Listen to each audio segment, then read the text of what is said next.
நலாஸ் நாட்டு சர்க்கரை நலமுடன் வாழ நலாஸ் இந்தியாவிலேயே நாட்டு சர்க்கரைக்கு ISI முத்திரை மற்றும் அக்மார்க் அங்கீகாரம் பெற்ற ஒரே நிறுவனம். தொடர்புக்கு 9047045000.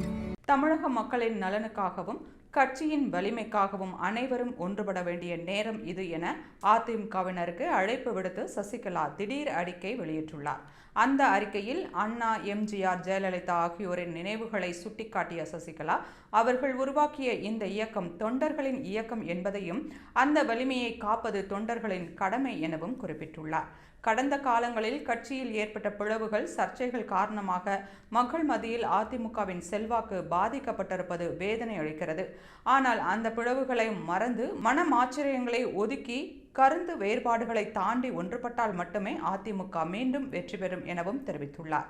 அண்ணாவின் கொடி என்றும் பறக்கும் என எம்ஜிஆர் கூறியதையும், இன்னும் 100 ஆண்டுகளுக்கும் இந்த இயக்கம் மக்களுக்காக இயங்கும் என ஜெயலலிதா சட்டமன்றத்தில் உரைத்ததையும் நினைவுபடுத்திய சசிகலா, ஆனால் அதிமுக இன்று பலவீனப்பட்டு எதிரிகள் விமர்சிக்கும் நிலையில் இருப்பது வருத்தமளிப்பதாக கூறினார்.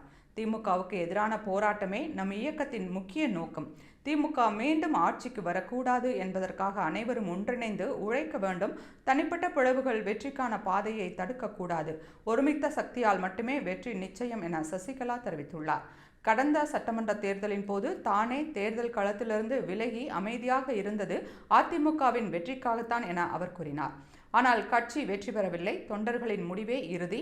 வரும் சட்டமன்ற தேர்தலில் ஒன்றுபட்ட அனைத்திந்திய அண்ணா திராவிட முன்னேற்ற கழகம் வெற்றி பெற்று தமிழக மக்களுக்கான நல்ல ஆட்சியை மீண்டும் வழங்கும் எனவும் உறுதியாக தெரிவித்துள்ளார்.